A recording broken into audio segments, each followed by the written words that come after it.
Profeta Jeremias, capítulo 29.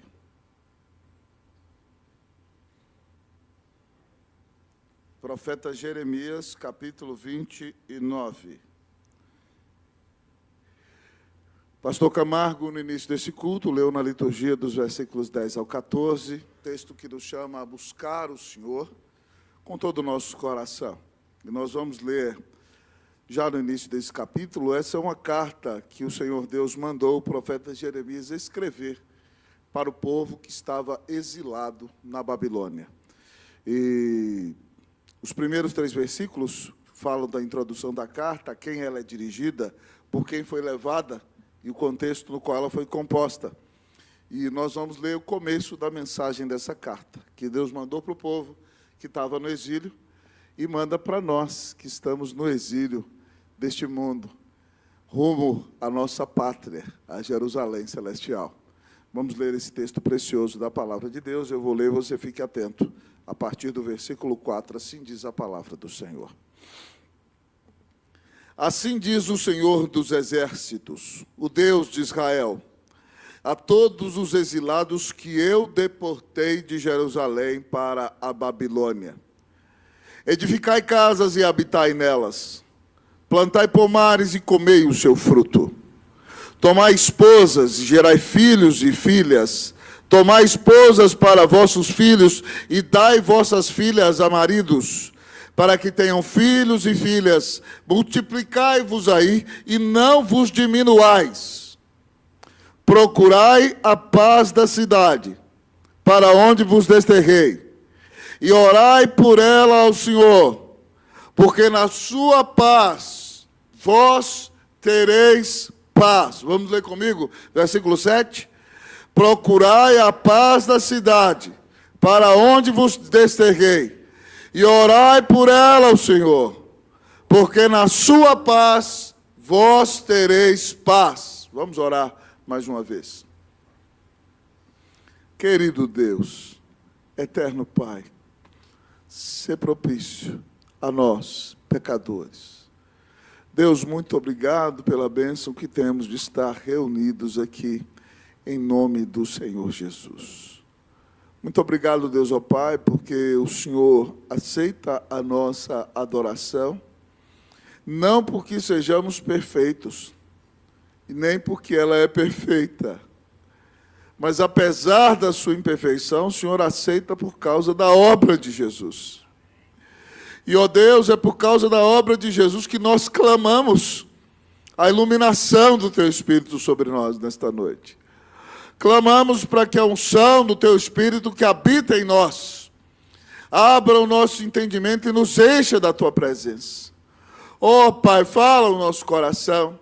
Hoje já nos falaste no culto das 8h30, já nos ensinaste na escola dominical, já nos falaste preciosamente, Deus, no culto de 11 horas. E agora, Pai, concluindo este dia do Senhor, pedimos, ó Deus, que Tu nos fales a alma. Ó Deus, Tu nos plantaste nesta cidade. Pedimos-te que faças de nós uma bênção aqui. Que use a nossa vida em São Paulo para glorificar o Teu nome. E para impactar, ó Deus, ó Pai, nesse lugar onde o Senhor nos plantou, para a honra e para a glória do nome do Senhor Jesus. Ó Pai, fala conosco, nos alimenta, nos descedenta, nos enche da Tua presença, nos dirige, nos faz ver a realidade conforme o olhar do Senhor, nos faz sonhar para ver realizar-se em nós aquilo que Tu planejaste. Sopra a Tua graça sobre nós, Deus. Nos enche da Tua presença e manifesta a Tua glória em nosso meio. Ó Deus, vem nos visitar e vem nos usar e vem nos transformar. Nós oramos em nome de Jesus. Amém. Podem sentar, amados irmãos.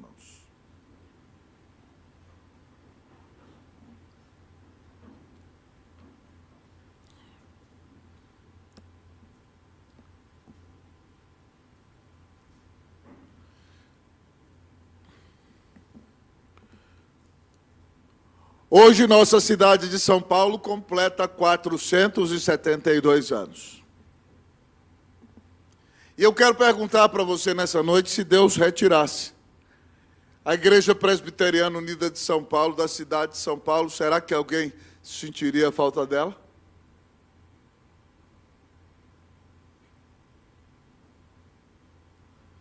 Se Deus retirasse a nossa igreja lá da Rua Helvétia, nós faríamos alguma falta para aquela região? Se Deus retirasse a nossa igreja aqui da escola americana, nós faríamos alguma falta nessa região?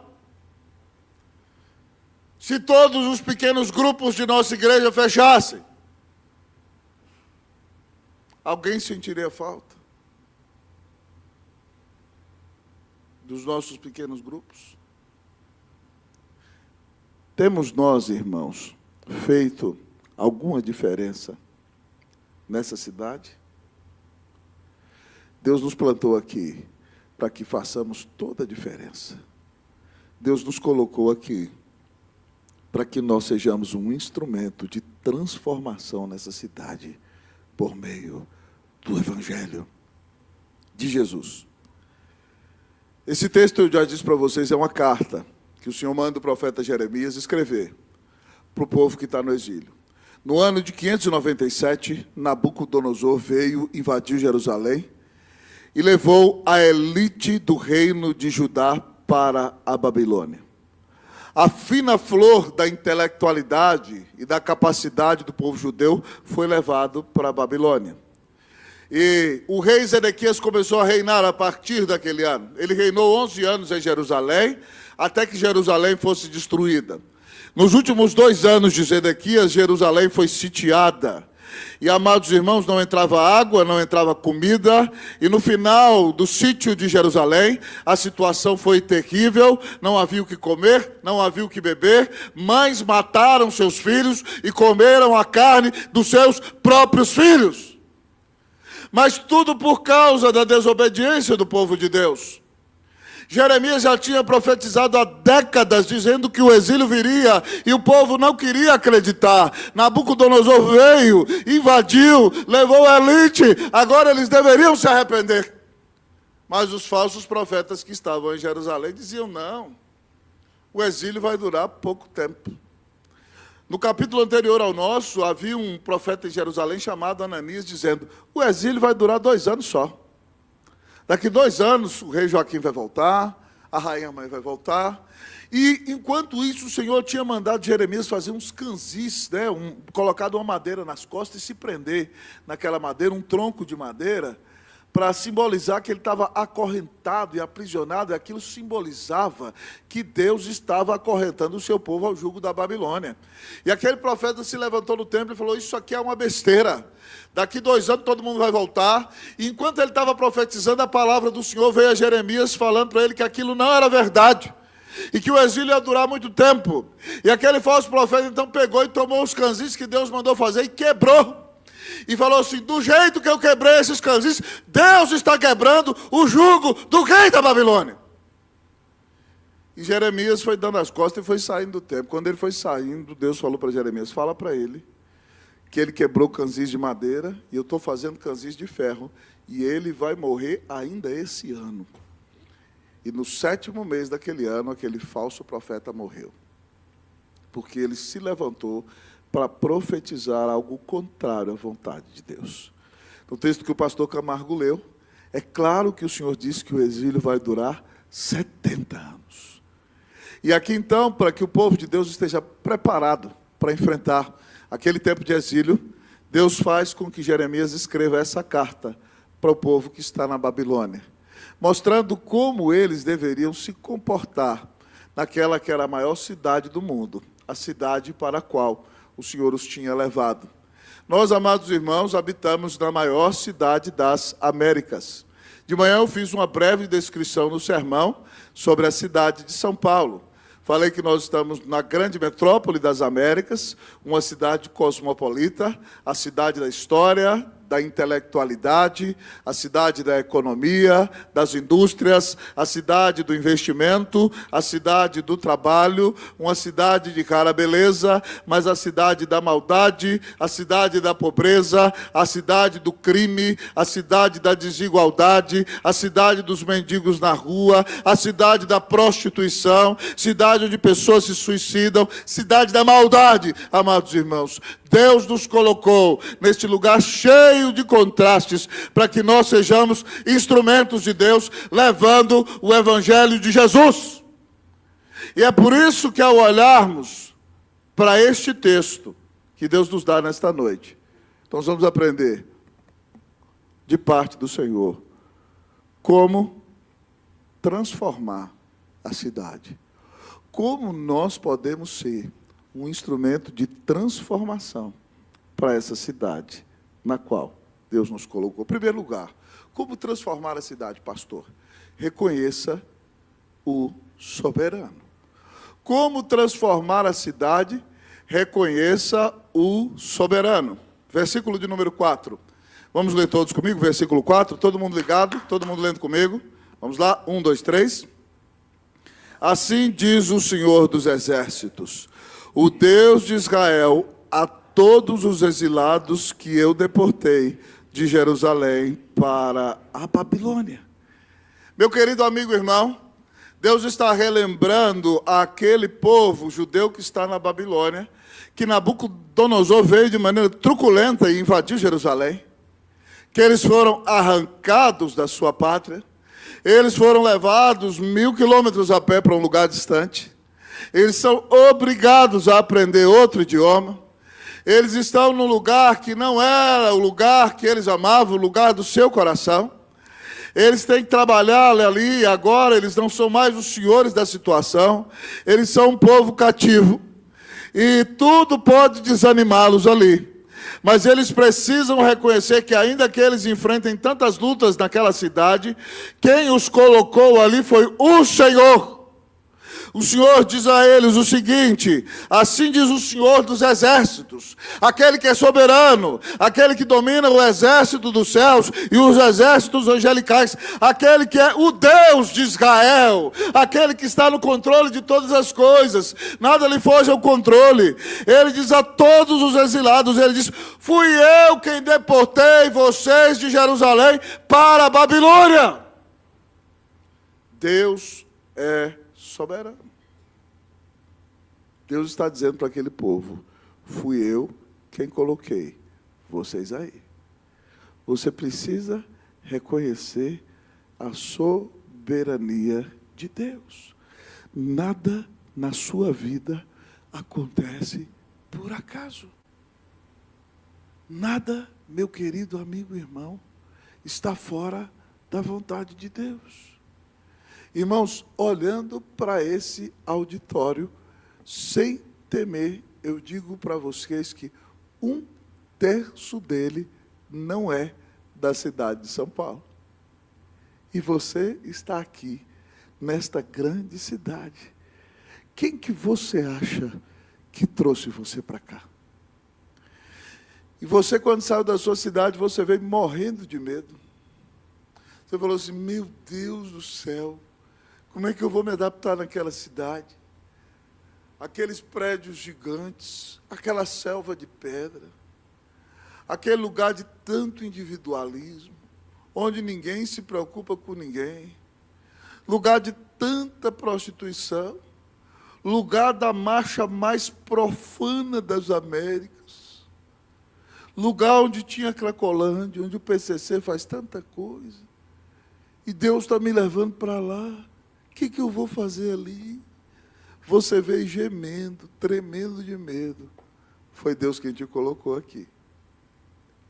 Foi Deus quem te trouxe para São Paulo. Reconheça que Deus é soberano. Ele está no controle de todas as coisas.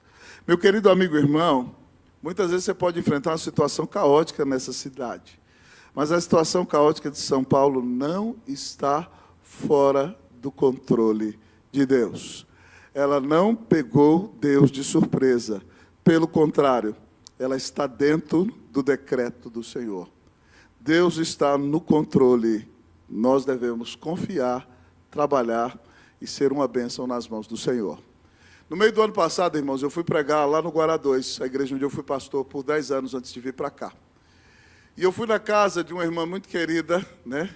O nosso irmão Bina ali conhece, a irmã Nelly. Ela é casada com o Maurício. Maurício é muito querido meu, ele frequenta a igreja há muitos anos, mas nunca quer se tornar membro. Ele tem uma barba desse tamanho, vem aqui embaixo.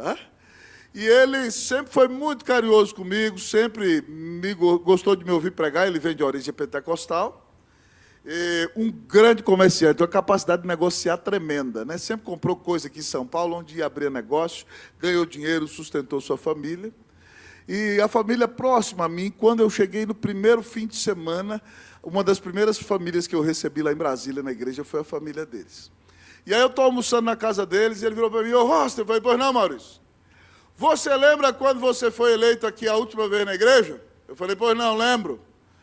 Você lembra que você teve 98% dos votos? Eu falei: lembro, da minha última eleição de 5 anos. E você ficou chateado, porque teve um voto contra.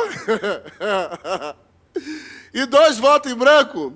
E você veio conversar comigo? Eu falei: lembro. E você lembra o que eu falei para você? Eu falei: você é doido, Maurício, não importa o que você falou, não.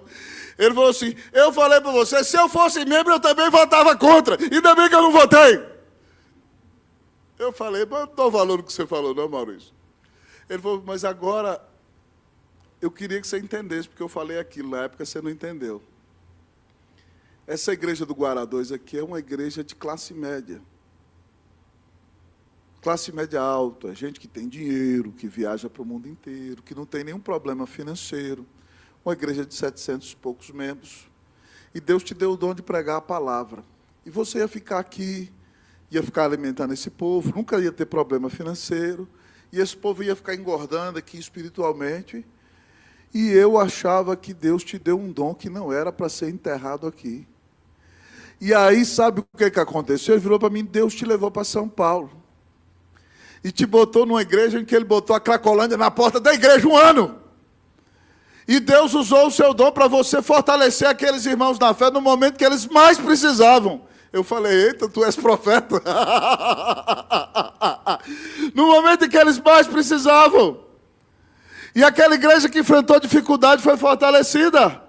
E a partir dali, Deus tem te usado para pregar no Brasil inteiro e no mundo. Então, você entendeu por que eu não votaria em você? Eu te amo, eu gosto muito de você e gosto de te ouvir pregar. Mas o seu ministério não era para ficar limitado aqui. Deus queria você em São Paulo, para você abençoar São Paulo, abençoar o Brasil e abençoar o mundo inteiro. Eu falei: tá bom, irmão, obrigado. Eu entendi. Pouca gente é tão franca assim, irmãos. Tudo que eu precisava escutar. Muitas vezes você não entende o que Deus está fazendo na sua vida. Mas o que Ele está fazendo é o melhor. Reconheça que Ele é soberano. Nada na sua vida pegou Deus de surpresa. Nada na sua vida é por acaso.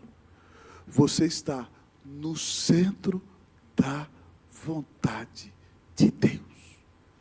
E tudo o que está acontecendo com você é o melhor que poderia acontecer. Foi Deus que te trouxe para essa cidade. É Ele que quer você aqui. E é Ele que quer fazer de você uma bênção aqui. Então que você se levante para ser uma bênção para essa cidade. E para ser um instrumento útil nas mãos de Jesus. Amém, meus irmãos? Como transformar a cidade? Em primeiro lugar, reconheça o soberano. Foi Deus que te plantou aqui. E Ele não trouxe você aqui por acaso. Ele quer fazer de você uma bênção para a honra e para a glória do nome de Jesus. Pastor, como transformar a cidade? Primeiro, reconheça o soberano. Segundo lugar, invista na cidade. Como transformar a cidade? Invista na cidade. Versículo de número 5. Vamos ler todos comigo? Vamos lá? 1, 2, 3. Edificai casas, habitai nelas, Plantai pomares, comei o seu fruto. Vai mais uma vez, vamos lá? Edificai casas, habitai nelas, plantai pomares, comei o seu fruto. Se o povo judeu ficasse pensando que daqui 2 anos eles iam voltar para Jerusalém, eles iam investir na cidade, irmão? Nada. Deus colocou eles na Babilônia para transformar aquele lugar. Eles tinham que ver a transformação daquele lugar. Então agora o Senhor manda eles investirem, construam casas. Peguem o dinheirinho de vocês, compre um terreno. Compre um terreno e construa uma casa. Construa uma casa boa, porque você vai ficar aí 70 anos. Habite nela, more aí. Então construa uma casa grande, com janelas abertas, para entrar muito vento. Aquela região é seca, né? Para você ter comodidade aí, é para você habitar, morar com qualidade, descansar. Mas não faz só isso não. Plante pomares, né? Pomares. Belas frutas, a terra frutifica. Então você vai poder comer fruta para você, dar fruta para sua família e vender no mercado ainda. Louvado seja Deus, diz aqui o texto. Coma do seu fruto. O texto está dizendo que o povo de Deus, irmão, tem que investir na cidade. Deus não colocou o povo de Deus para ele saquear a cidade, ou só para ele pegar a sua parte da cidade, levar para casa e a cidade que se exploda. Não, meu irmão. Deus nos colocou na cidade para nós abençoarmos a cidade. E nós abençoamos a cidade investindo nela.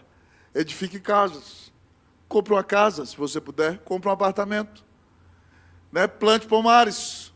Invista no seu negócio. Trabalhe. Se você puder, vá para a faculdade. Faça uma excelente faculdade. Preste um concurso. Arrume um bom emprego. Se puder, vá para o mestrado. Aleluia! Depois, faça um doutorado. Louvado seja Deus. Se Deus der a bênção, um pós-doutorado. Cresça na cidade para a honra e glória do nome de Jesus, meu irmão. Se puder, meu querido amigo e irmão, preste um concurso. Se desenvolva na sua profissão. Se você é um negociante, um comerciante, venda o seu produto. Se você é um industrial, fabrique o melhor produto. Faça tudo para a glória de Deus. Deus te colocou para ser uma bênção nessa cidade. Pasme comigo, meus queridos amigos e irmãos, pasmem comigo. Alguns dos maiores cientistas da história da humanidade foram cristãos. Alguns dos grandes industriais do mundo eram cristãos. Alguns dos maiores inovadores da história eram cristãos. Nós que somos cidadãos dos céus, sabemos que Deus nos colocou nessa terra para ser uma bênção. Então nós temos que ser instrumento de transformação na cidade. Nós não entregamos a cidade à própria sorte, mas nós nos levantamos para abençoar a cidade. Ontem estava no casamento lá, irmão querido chegou para mim, pastor, eu tinha pedido ao senhor para orar, porque nós íamos comprar um apartamento, compramos. Eu falei, que benção, abracei a família, oramos, estávamos orando por isso, glória a Deus, que benção. Vi uma família querida, comprou um apartamento, família que nem daqui é. Está fincando raízes, vai ficar, vai edificar, vai abençoar, vai transformar, vai investir na cidade. Deus não te colocou em São Paulo só para você levar a sua parte não, queridão. Você está aqui para mudar essa cidade. Que legado você está deixando para essa cidade? Que diferença você está fazendo aqui? Você tem sido instrumento de transformação, você não é um saqueador espiritual, não. Deus te colocou aqui para doar. Deus te colocou aqui para transformar. Deus te colocou aqui para ser uma bênção. Uma das grandes alegrias que nós temos, irmãos, da Igreja Unida, estou feliz de ver meu presbítero Edson ali, é que a nossa igreja tem um trabalho de pregação do Evangelho num albergue chamado Casa Porto Seguro. Nós tínhamos um pastor que fazia trabalho na rua, Pastor Galo, que agora está em Mato Grosso. O trabalho no albergue da Casa Porto Seguro, sabe quando que ele vai virar uma congregação? Nunca. Sabe quando que ele vai virar uma igreja? Nunca. Mas não importa. Porque nós estamos ali amando a cidade. Nós estamos ali pregando o Evangelho para quem está na rua. Para quem precisa do abraço, do beijo, da graça de Deus. Nosso presbítero Edson, com a equipe maravilhosa, nosso pastor Camargo, sempre estão ali, demonstrando o amor de Deus pela cidade. E aí é uma bênção o PG de vocês na cidade, porque lá no seu edifício, na sua casa, no seu apartamento, o seu PG é um kibutz do reino de Deus. E de repente, meu querido amigo e irmão, alguém que jamais viria à igreja, chega lá no seu PG. Alguém que se assustaria, não, igreja não. Pastor, esse negócio de pastor me assusta. Mas um estudo bíblico na casa, a pessoa vai. E lá ela começa a ouvir a palavra, lá ela começa a ser inoculada pelo Evangelho de Cristo, e de repente o coração dela é transformado para a honra e para a glória do nome de Jesus. Irmãos, nós somos o povo de Deus, nós temos que investir na cidade. Meu irmão, estude, se prepare, invista em você mesmo, faça o melhor, viva para a glória de Deus. Deus não te colocou aqui para ficar empurrando com a barriga. Deus não te colocou aqui para ser crente meia boca. Eu lá em casa, irmãos, encho a paciência dos meninos. Eles devem falar, meu Deus, meu pai é chato, né? Eu não estou nem aí, sou mesmo. Eu sempre falei para eles, nota ruim aqui em casa, nós não aceitamos, não pode entrar. Porque nós não podemos fazer as coisas de qualquer jeito. Nós não fomos chamados para empurrar com a barriga. Nós temos que fazer o melhor. O cristão tem que ser o melhor aluno, tem que ser o melhor funcionário, porque ele foi remido por Cristo. Ele revela a glória de Deus. Ele não só faz o que o chefe manda, ele faz mais, porque ele revela a glória do Senhor e ele é um instrumento de transformação nesse mundo. Então, meu irmão, cristão não é vagabundo. Então preste atenção, se você tem atuado assim, mude de vida, porque Deus te colocou para ser um instrumento de transformação na cidade, para que você seja uma bênção. Você representa Jesus, você não representa a si mesmo. Então que você pense, meu Deus, como eu posso investir em São Paulo? Como eu posso abençoar essa cidade onde o Senhor me colocou? Como eu posso fazer a diferença aqui? Como eu posso usar meus dons e talentos para abençoar a nossa igreja, para abençoar os meus vizinhos, para abençoar os meus amigos, para mostrar que Deus ama essa cidade e colocou o seu povo aqui para fazer toda a diferença, para a honra e para a glória, no nome de Jesus. Edifique casa, plante um pomar, colha dos seus frutos, invista aqui, cresça aqui, se torne uma bênção aqui, para a honra e para a glória, do nome do Senhor Jesus. Amém! Como transformar a cidade? Reconheça o soberano. Invista na cidade.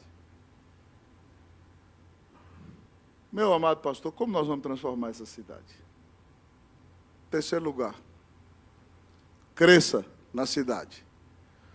Como transformar a cidade? Cresça na cidade. Versículo de número 6. Vamos ler todos? Tomai esposas, e gerai filhos e filhas. Tomai esposas para vossos filhos, e dai vossas filhas para que tenham filhos e filhas. Multiplicai-vos e não vos diminua. Vamos de novo. Tomai esposas e gerai filhos e filhas. Tomai esposas para vossos filhos, e dai vossas filhas a maridos, para que tenham filhos e filhas. Multiplicai-vos e não vos diminuais. O povo de Deus tem que crescer na cidade. Como é que nós vamos crescer na cidade? Primeiro, pelo crescimento natural mesmo. Case-se na cidade. Quando eu vim para São Paulo, a primeira vez eu casei na cidade. Louvado seja Deus. Tomai esposas. Depois nós voltamos, né? O texto diz aqui, tomai esposas para vossos filhos. Está no caminho, já está no caminho. Né? Pelo menos de um, daqui a pouco a outra, né? Mas não pode ser vagabundo não, viu? Tem que ser homem de Deus. Né? Dai vossas filhas a marido. Né? E aí, então, os nossos filhos vão ter filhos. Multiplicai-vos aí. Nós temos que crescer na cidade, irmão. Formar família. Formar família no Senhor. Por que isso daqui? O povo de Deus não podia diminuir no exílio. Pelo contrário, o povo de Deus tinha que crescer no exílio. Irmãos, eu vou dizer para vocês, o impacto do povo de Deus no exílio foi extremamente violento. Quando, meu querido amigo e irmão, o povo de Deus estava no exílio, Deus levantou Daniel. Daniel aconselhou Nabucodonosor, Daniel aconselhou Belsazar, Daniel aconselhou Dario Persa, Daniel aconselhou Ciro, rei da Pérsia, que abriu o decreto para o povo voltar para a terra prometida. Daniel foi um dos maiores cientistas políticos da história da humanidade. Aquela história, meu querido amigo e irmão, dos 3 amigos de Daniel jogados na fornalha, a Babilônia dominava o mundo inteiro. Quando o mundo inteiro ficou sabendo que aqueles 3 moços foram jogados na fornalha e o Filho de Deus apareceu lá dentro e eles não foram queimados, muita gente no mundo inteiro converteu-se ao judaísmo na época. O povo de Deus influenciou o mundo inteiro. E na época, amados irmãos, que Amã, o Agagita, tentou destruir o povo de Deus, tentando influenciar, meu querido amigo e irmão, o rei Xerxes, Assuero. Deus levanta Esther e Mordecai, o tio dela, para influenciar o mundo inteiro. E a partir dali tem aquele dia do Pur, em que se lançaram as sortes, e o feriado que os judeus comemoram até hoje, o dia do Purim, em que eles se estabeleceram no mundo inteiro. O povo de Deus era o povo judeu naquela época. E a fé foi expandida no mundo inteiro. Eu vou dizer para você, irmão, o exílio foi tão estratégico que os judeus abriram sinagogas nas grandes cidades do mundo todo. E aquelas sinagogas, irmãos, foram uma bênção para nós, sabe por quê? Porque elas foram o primeiro campo da igreja cristã. O apóstolo Paulo era judeu. Ele chegava naquela cidade, para onde é que ele ia? Para a sinagoga. Ele abriu o Antigo Testamento e provava que Jesus era o Cristo. Os judeus e os gregos que ali estavam se convertiam. E assim nasceram as igrejas do Novo Testamento. Porque aquele povo obedeceu esse mandamento. Casem vossas filhas, casem, tenham filhos, deem vossas filhas a marido, aumentem aí.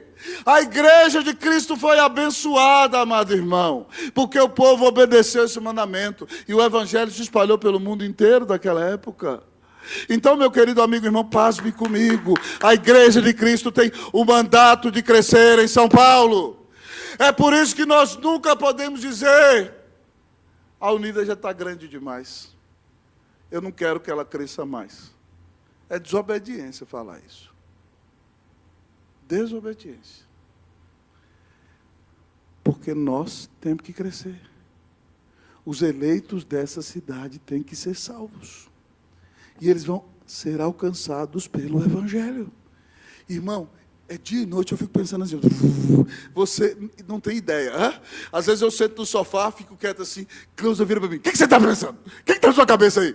Hein? Ela fala assim, parece que está saindo fumaça dessa cabeça aí. Você só fica pensando o tempo todo. Eu falo, minha filha, você não sabe o que eu estou pensando. Muitas vezes eu estou só pensando, como é que a igreja vai crescer? Meu Deus, para onde que a gente pode ir? O que a gente pode fazer? É o tempo todo, irmão, porque é o nosso chamado. De manhã eu falei no sermão que quem não cresce, decresce. Quem decresce, morre. A Unida é uma igreja com história belíssima. Plantou mais do que 35 igrejas, irmãos. As grandes igrejas presbiterianas de São Paulo, Pinheiros, Alphaville, Vila Mariana, igrejas de outras denominações, muitas igrejas presbiterianas, Penha Neta da Unida, grandes igrejas maiores que a nossa estão crescendo, e nós que somos a mãe não podemos nos contentar em ser uma igreja pequenininha que só tem história e um belo templo, porque quem não cresce, decresce, e quem decresce vai morrer. Nós temos que crescer na cidade. Olha, irmãos, nós fizemos um projeto com o conselho quando eu vim para cá. O nosso projeto inicial era que daqui a um tempo nós deixaríamos de fazer o culto vespertino no nosso templo, para que nós alcançássemos outra parte da cidade. O presbítero Cleves está ali, lembra, o presbítero Eus também lá estava naquela época. Eram os irmãos que estavam ali naquele conselho. O reverendo Camargo chegou depois. E no ano que eu sentei com os presbíteros, irmãos, e agora? Nós estamos na hora de fazer isso. Vamos orar para ver como Deus vai nos mostrar? Deus botou a cracolândia na porta da igreja. E nós, onde nós estamos hoje? Era ou não era a vontade do Senhor? Era a vontade do Senhor. A igreja precisa crescer. Há pessoas que vieram para a nossa igreja porque nós estamos neste auditório. Muita gente esperneia, reclama. As pessoas só esquecem um detalhe: Deus é soberano. E a igreja precisa crescer. Nós temos que crescer na cidade.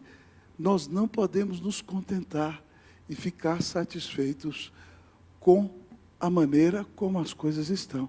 Irmão, Deus não me chamou para enxugar gelo. Nós temos que ser um instrumento para que o Evangelho cresça, para a honra e para a glória do nome de Jesus. Então, se levante para pregar o Evangelho. Tome vergonha na cara e fale de Jesus para o seu colega da universidade. Tome vergonha na cara e fale de Jesus para o seu amigo. Tome vergonha na cara e fale de Jesus para o seu vizinho. Porque se você ama o seu colega, você não quer que ele vá para o inferno. E seu amigo só pode ir para o céu se ele se arrepender dos seus pecados e crer que Jesus Cristo é o Filho de Deus. E você não sabe, meu querido amigo e irmão, até quando ele vai estar vivo. A Bíblia diz: buscai o Senhor enquanto se pode achar, invocai-o enquanto está perto.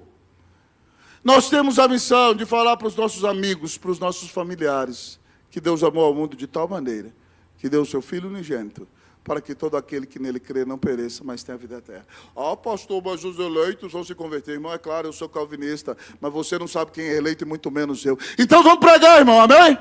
Para que os eleitos venham, porque Deus predestinou os fins e os meios. Deus predestinou os que vão ser eleitos e predestinou que eles vão se converter por meio da pregação do Evangelho. Então, se você não evangelizar, filho, não converter, não. Tem que evangelizar. Então, que esse ano você se levante. Deus, eu quero falar de Jesus esse ano. Amém, meu irmão? Vamos crescer na cidade. Que Deus faça de nós uma igreja viva, uma igreja forte. Comece a orar: Deus, esse ano me dá alguém. Deus, me dá um amigo para Jesus. Esse ano eu quero trazer um amigo para Jesus. Quem você vai trazer para Jesus, meu irmão? Senhor, eu queria ver 5. Eu quero orar para que o Senhor me dê a bênção de ver 5 amigos meus aos pés da cruz. Eu vou chamar para ir no PG, eu vou chamar para ir na UMP, vou chamar para vir na UPA, vou chamar para vir na UCP, eu vou chamar para vir no culto vespertino, vou chamar para ir na reunião de oração, eu vou chamar para ir na SAF. Eu não quero saber o que você vai fazer, mas em nome de Jesus, sacuda a poeira, se levanta e fale de Jesus nesse ano. Deus nos chamou para testemunhar do Evangelho, para ser uma bênção e para que nós cresçamos nessa cidade. Que Deus faça de nós uma igreja viva, uma igreja forte, uma igreja que cresce nessa cidade. Que Deus nos abençoe ricamente. Em nome de Jesus. Amém, meus irmãos? Pastor, como nós vamos transformar a cidade? Como você vai transformar a cidade? Reconheça o soberano. Invista na cidade. Cresça na cidade. Mas, em último lugar, o texto diz: abençoe a cidade. Como transformar a cidade? Abençoe a cidade. Versículo 7, irmão. Vamos ler todos juntos. Vamos lá? Procurai a paz da cidade, para onde vos desterrei, e orai por ela ao Senhor, porque na sua paz vós tereis paz. Mais uma vez, vamos lá? Procurai a paz da cidade, para onde vos desterrei, e orai por ela ao Senhor, porque na sua paz vós tereis paz. Irmãos amados, de manhã eu expliquei para a igreja o que significa a palavra paz. Paz significa a palavra hebraica que é shalom. Shalom significa plenitude. Shalom significa enchimento. Shalom significa inteireza, transbordar da bênção de Deus. Shalom significa integridade. Shalom significa integralidade. Shalom significa harmonia. Shalom significa, amigo e irmão, plenitude da bênção de Deus. Shalom significa, eu disse, que ainda que a casa caia, ainda que chutem o balde, ainda que haja tiros caindo ao seu lado, a sua paz interior não é perturbada, porque você está cheio da presença do Espírito Santo de Deus. A palavra de Deus diz que o fruto do Espírito é amor, alegria, paz. Shalom. Eu comecei a entender Shalom quando eu era um aluno do primário, na escola dominical, na Igreja Presbiteriana Central de Paracatu, quando a tia Fatinha, num ritmo hebraico, ensinou para nós uma canção que dizia: a minha paz é como um rio que corre suavemente ao encontro do mar. A minha paz é como um campo cheio de flores e pássaros a cantar, rios a correr. Quem tem Jesus tem motivos para viver. Pássaros a cantar, rios a correr. Quem tem Jesus tem motivos para viver. E eu que vivia numa casa cujo pai era não crente, que tinha tanto problema, irmão, quando nós cantávamos aquela música da igreja, fechávamos os olhos, eu imaginava a minha paz como um rio correndo para o mar, um campo verde, cheio de flores, pássaros cantando, e a presença do Senhor enchendo a minha vida mesmo naquela meninice. Plenitude, enchimento, inteireza, presença de Deus na nossa vida. Paz é ter comunhão com Deus, é ter um relacionamento vivo e pessoal com Cristo Jesus, é ser habitado e cheio do Espírito Santo. Quando você crê no Senhor, Deus bate o martelo e te declara justo pela fé, e você está em paz com Deus. Mas quando você busca a presença do Senhor em oração e estuda a sua palavra, você é cheio da paz de Deus. E o Espírito Santo, então, domina a sua vida e vai enchendo o seu coração da presença do Senhor. O Senhor nos deu shalom. E o texto diz que nós devemos, então, procurar a paz da cidade. O verbo hebraico aqui para procurar, irmão, significa procurar intensamente. Irmão, para que a cidade tenha paz, ela precisa ter um relacionamento vivo e pessoal com Cristo Jesus. Para ter essa paz interior que nós temos daqueles que foram perdoados de seus pecados e foram selados pelo Espírito Santo e são a habitação do Senhor, a cidade precisa se arrepender dos seus pecados e crer em Cristo Jesus como seu único Senhor e Salvador. Se nós queremos abençoar a cidade, nós vamos pregar o Evangelho para a cidade, porque a cidade só pode ter verdadeira paz se ela conhecer a Jesus Cristo como o caminho, a verdade e a vida. Se ela conhecer a Jesus Cristo como seu único Senhor e Salvador, aquele que tira toda a sua dívida no tribunal de Deus, aquele que te sela com o Espírito Santo, aquele que te enche da presença do Senhor. Para procurar a paz da cidade, eu tenho que exaltar Cristo na cidade, falar de Jesus na cidade e mostrar para a cidade que a única esperança que ela tem é o Senhor Jesus. A cidade precisa de Jesus, e ela só vai ter paz quando ela tiver um relacionamento vivo e pessoal com Cristo Jesus. Procure a paz da cidade, fale de Jesus na cidade. É por isso, irmãos, que a palavra de Deus, em Isaías 52:7, diz: que formosos são sobre os montes os pés do que anuncia as boas novas, que faz ouvir a paz, que anuncia as coisas boas, que faz ouvir a salvação, que diz a Sião: o teu Deus reina.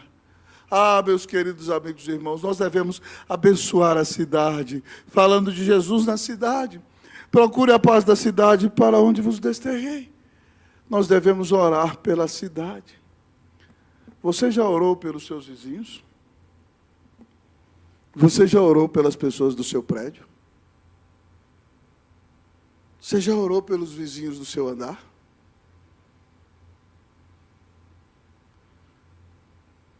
Você já teve a oportunidade de compartilhar com eles algo? Irmão, durante todos os anos que a nossa igreja pede cada dia, eu sempre corro e compro para botar nos apartamentos onde eu morei. Tem gente que fica com raiva e manda devolver. Isso é proselitismo. Alguns vizinhos reclamam, eu não estou nem aí. Você pode dizer que eu estou errado ou não estou nem aí, eu falo para o porteiro, ó, toma aqui 100 conto aqui para você, entrega isso aqui em todos os apartamentos para mim. Se ele ficar com dúvida, 100 conto, ajuda ele.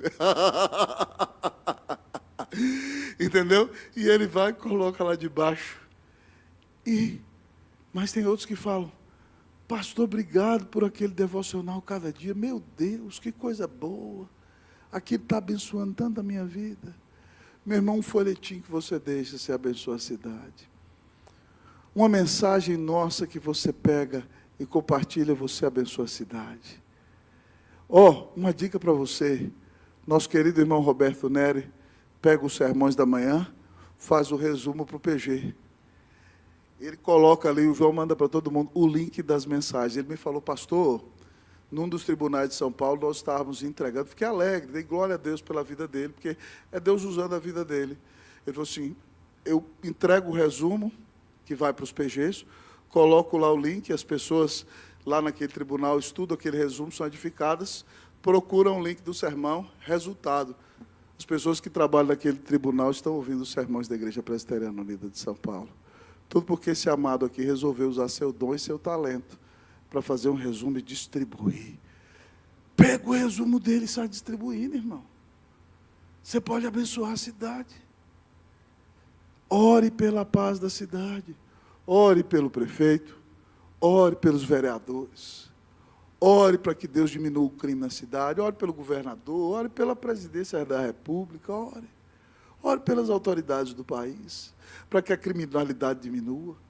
Para que Deus destrone os corruptos. Para que sejam jogados todos na cadeia. Ore por isso. Para que haja justiça. Ore para que Deus transforme a nossa nação.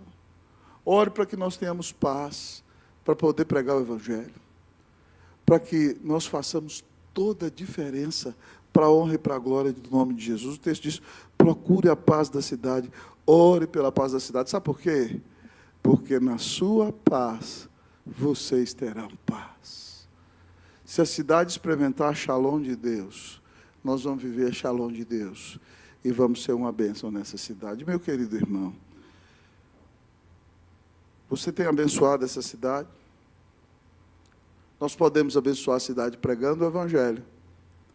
Nós podemos abençoar a cidade cumprindo a nossa missão. Nós podemos continuar abençoando a cidade, investindo em plantação de igrejas, abençoando a obra missionária, cuidando, orando, pregando, discipulando e sendo uma bênção com tudo aquilo que Deus colocou na nossa mão.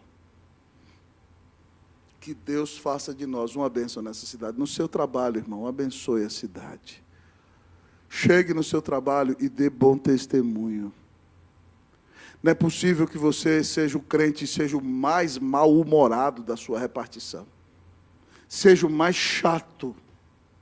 Seja o intragável. Seja o que conta histórias impuras, que fica rindo de piadas sujas. Seja o indiscreto que fala mal dos outros. Você dá bom testemunho. Irmão, eu fiquei impactado uma vez, os antigos da Unida já me viram contar isso. Eu tinha um presbítero lá na nossa igreja, lá no Chile, presbítero Amado, nosso vice-presidente do conselho. Ele foi considerado o terceiro melhor executivo da nação em 20 anos.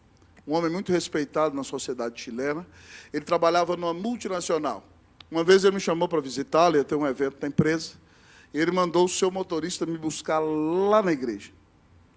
E aí o motorista foi me buscar lá na igreja, eu entrei na porta da empresa. O gerente geral desceu, me recebeu.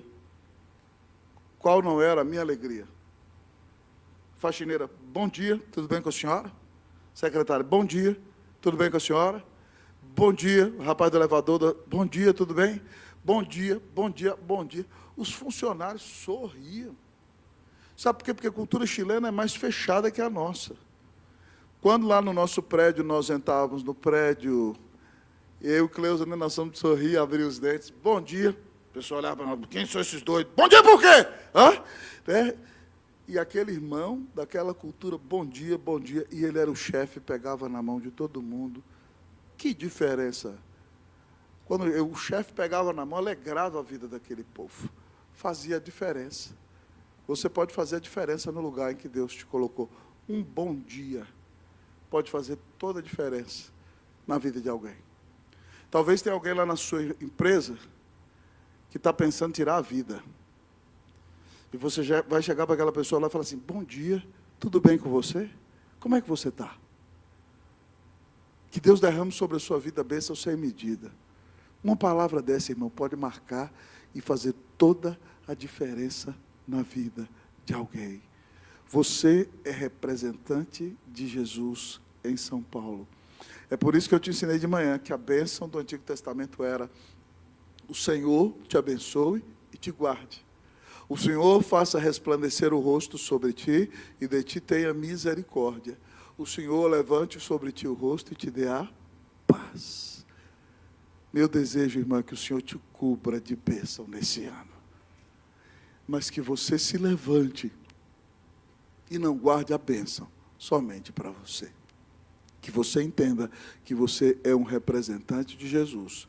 Que você pregue o Evangelho, dê bom testemunho, glorifique a Deus, ore pela sua cidade, que você abençoe São Paulo.